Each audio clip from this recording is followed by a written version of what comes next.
Rahal gets the monkey off his back by winning the Meadowlands Grand Prix.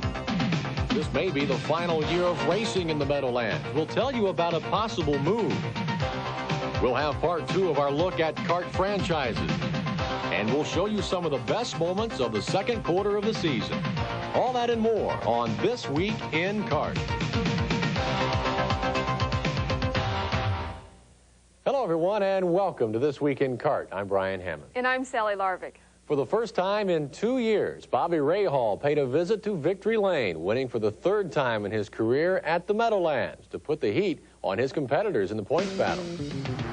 At the start of the Meadowlands Grand Prix, Rick Mears out-dueled teammate Emerson Fittipaldi to take the early lead from the pole position. On lap 2, Tony Bettenhausen and Jeff Andretti got together, launching the youngest Andretti over the top of Tony's car. It was a close call, but luckily no one was injured.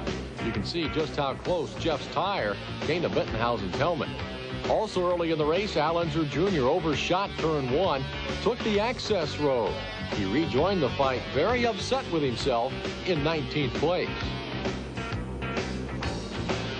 For the second time of the day, Tony Bettenhausen was involved in an incident, this time coming together with Mike Groff. Groff continued. Bettenhausen was done for the day. On lap 62, there was a change at the front. Bobby Rahal pulls even with Rick Mears, then outbrakes him going into the corner to take the lead. Rahal then began to pull away.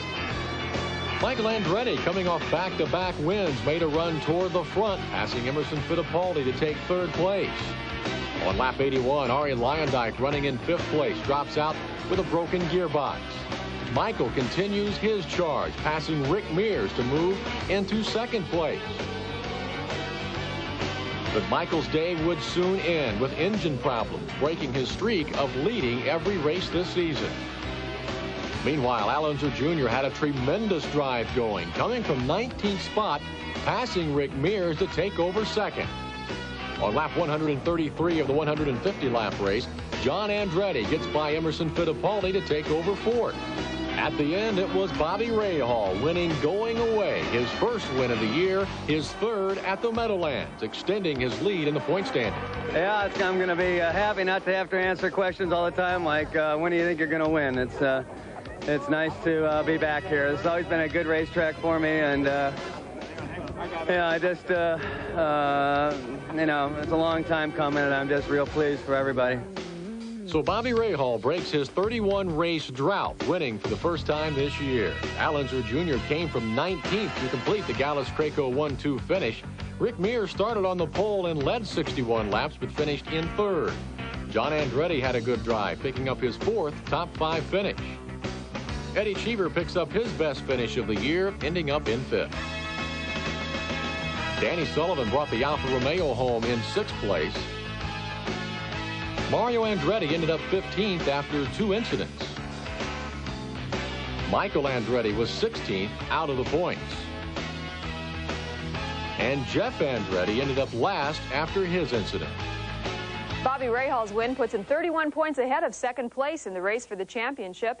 Al Unser Jr. and Michael Andretti are tied for 2nd with 94 points each. Rick Mears is only 3 points behind with 91 points, followed by teammate Emerson Fittipaldi. In kart news, Willie T. Ribbs and Danny Sullivan were fined and put on probation after an incident during the Meadowlands race. Sullivan, who believed Ribbs was blocking him during the race, ran into Willie's car on the cool-down lap, damaging the front end. Afterwards, harsh words and some pushing and shoving were reported. Kart steward Wally Dallenbach fined Sullivan $5,000 and Willie $1,500. Sullivan also has to pay for the repair of Willie's car. Both drivers were placed on probation for the rest of the season for unsportsmanlike conduct. Driver Mike Groff is reportedly leaving his Euro Motorsports ride for A.J. Foyt's car in Toronto. The Meadowlands Grand Prix may have been A.J.'s last road course race. In other kart news, Sunday morning practice is getting mixed reviews. The new session, which was started at Detroit, was designed to give race fans a better show the day of the race.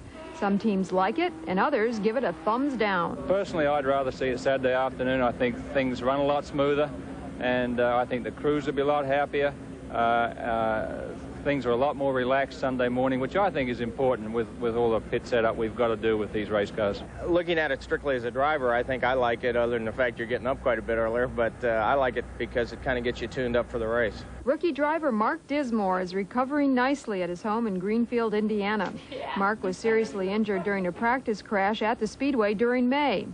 He's healing nicely and says he's been appreciative of all the get-well wishes he's received from race fans. If anything good has come out of this, it's knowing that there's so many people out there that care.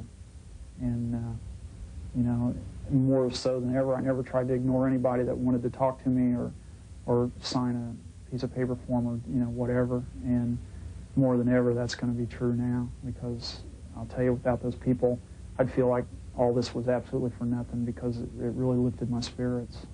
A new name for CART? It's possible. CART chairman Bill Stokan says he would like to see the CART name changed to something more easily recognizable.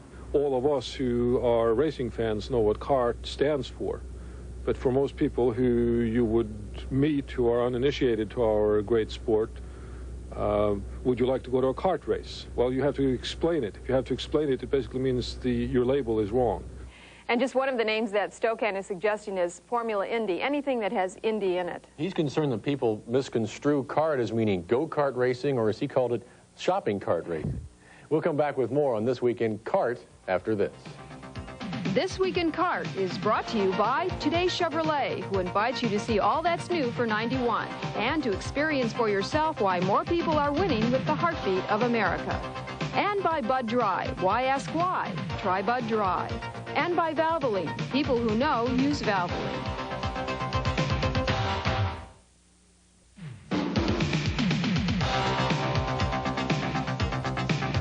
Last week we explained the CART franchise system, how it works and what owners get for their initial $85,000 investment. Most importantly, a vote on the CART board, the decision-making body of CART. Well, this week we take a look at some of the changes owners would like to see in the system to make it more workable for the sport and the teams. While most of the owners will tell you the CART franchise system is good and fair, they will also be quick to point out that there is room for improvement. Derek Walker would like to see the amount of starting money given franchise owners for every race increased from $10,000 to $50,000. He says that would help the financially weary teams like his to meet the 2/3 of the races quota needed to keep their franchises. If CART could make a lot more money out of the franchise and make it profitable and put that money to the bottom of the field, then you would have teams able to come to the races like ours, because you could guarantee that you're going to at least get $50,000 for getting on the grid. Rick Gallis goes one step further in suggesting the franchise system be available to everyone and not just the mandated 24 teams. I'm from the old school, you know, anybody out there that wants to come race, let's go race, and don't put a hindrance on anybody. Chip Ganassi, on the other hand, feels 24 franchises are enough, but what's necessary is to protect what CART does have. Let's face it, Sally, someone watching television here tonight could start a team tomorrow and go after a sponsor and go find a driver, and they could be up and operational in a month.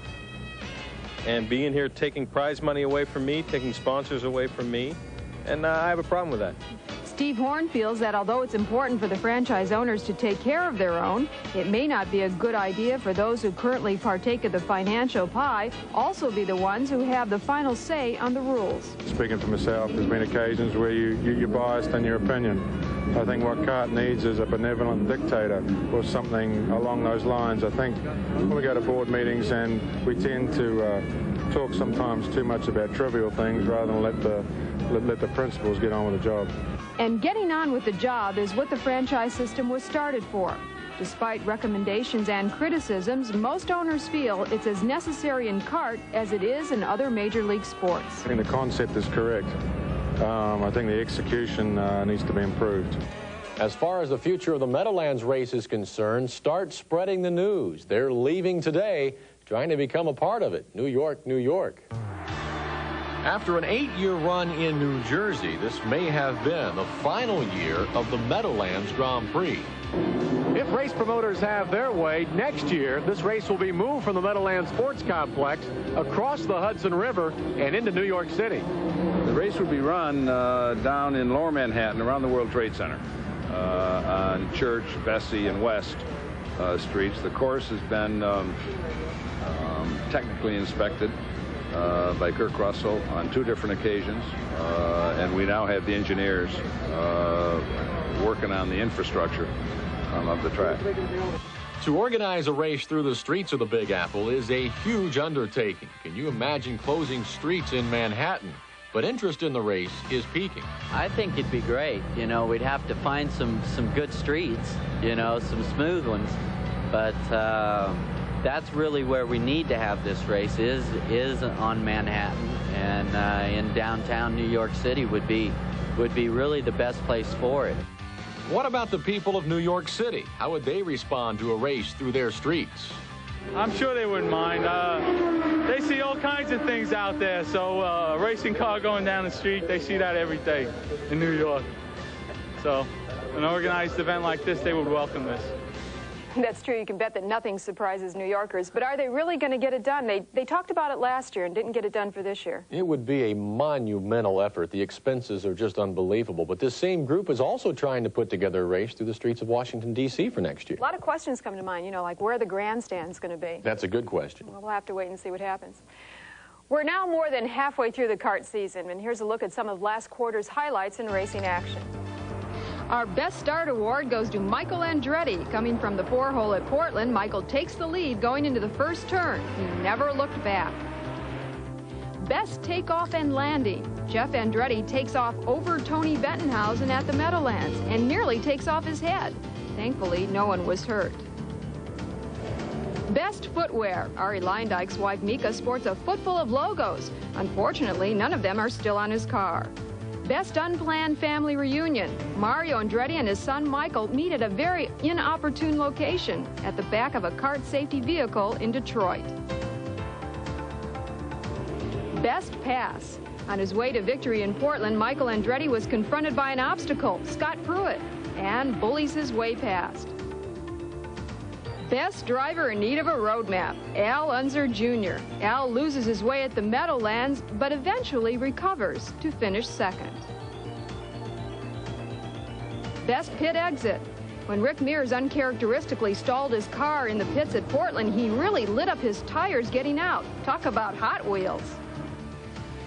Best recovery on the way to victory. Michael Andretti gets a little off course in Cleveland and almost catches the wall in turn 8. Once again, he recovered to win. Best finish. They went down to the wire at the Detroit Grand Prix as Emerson Fittipaldi held off Bobby Rahal to earn his only 91 win.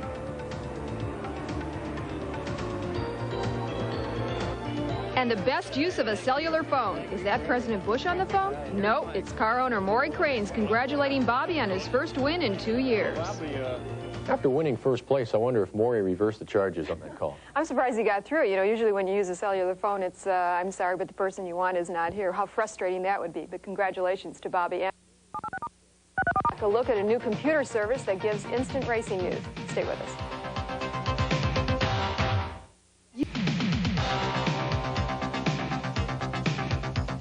We've seen a lot of cars drop out of races this year because of faulty clutches. Well, it's not because they're overused. Not many drivers even use it anymore.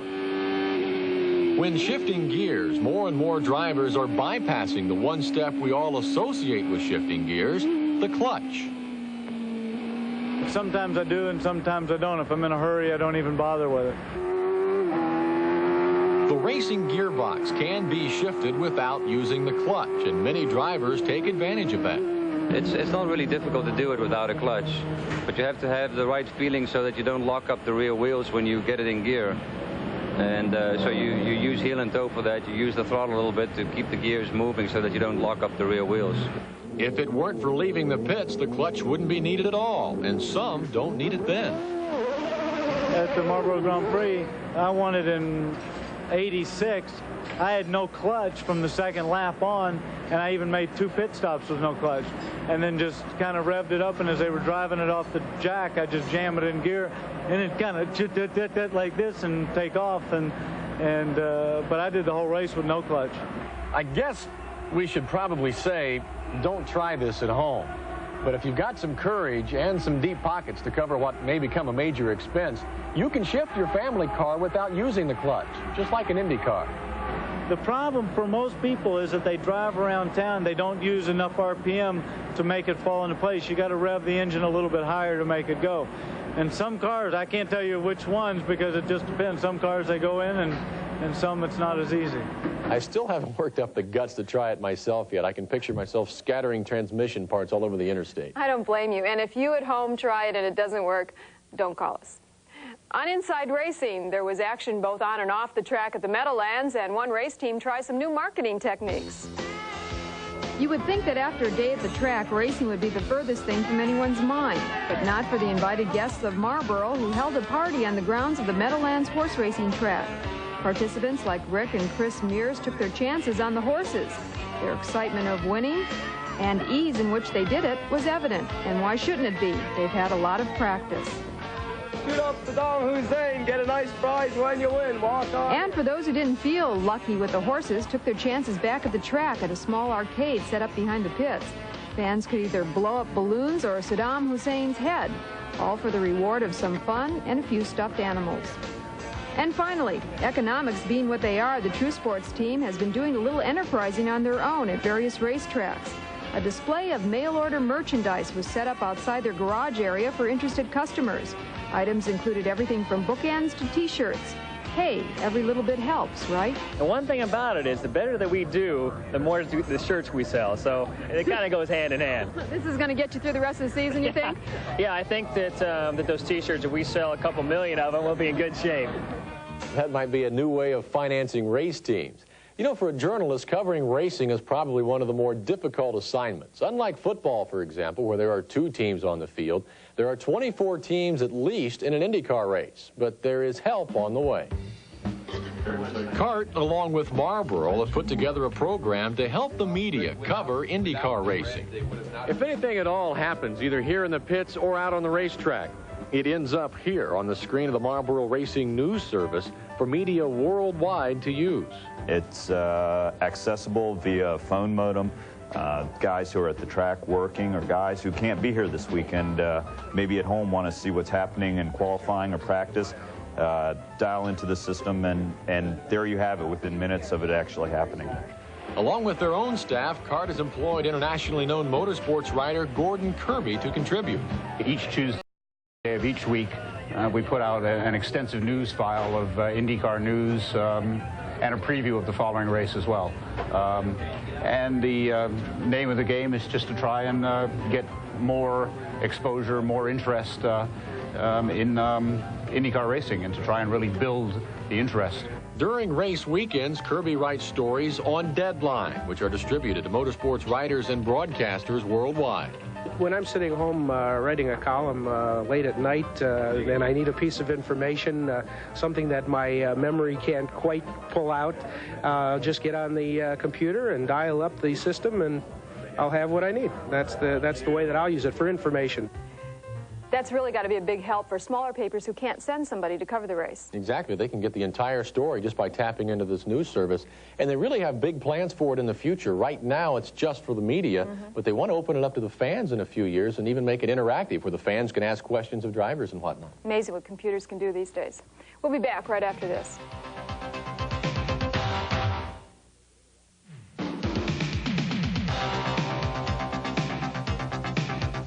Our Budweiser fan question of the week goes to CART chairman Bill Stokan. I'd like to ask the president of CART, since the elimination of the Pocono 500, if they are planning on having any more 500-mile races on the East Coast in the future.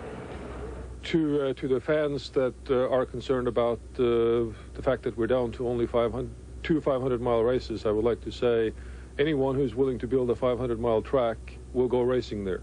I've been told, though, that it costs about $35 million to build one, so we're still waiting. Our CART card this week takes a look at one of the most popular drivers of all time, Emerson Fittipaldi. Emerson Fittipaldi is one of the most famous racing names in the world. Emo, a native of Brazil, has 5 children. The youngest, Luca, was born 2 weeks ago.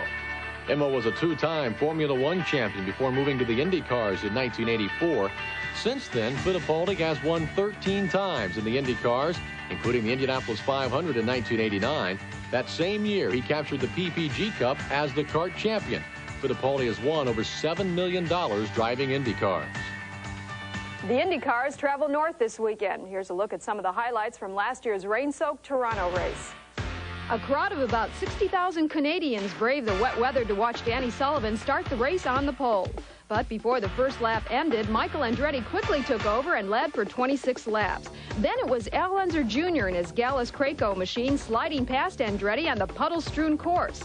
Andretti, looking for an edge over Unser, pitted out of sequence, catching his crew off guard. The result? They put the rear tires on backwards, giving Andretti a real handful the rest of the race. With Michael out of contention, Al dominated until lap 94 when they called the race because of rain. It was very tough. It was very grueling as far as concentration. You had to maintain the level of concentration for the whole distance.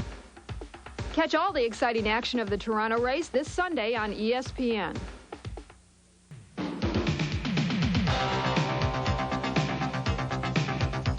That's our show for this week. Thank you for joining us. I'm Sally Larvick. And I'm Brian Hammons. We'll see you again next week after the Toronto race on This Week in Kart. This Week in Kart was brought to you by Today's Chevrolet, who invite you to see all that's new for 91 and to experience for yourself why more people are winning with the heartbeat of America. And by Bud Dry. Why ask why? Try Bud Dry. And by Valvoline. People who know use Valvoline.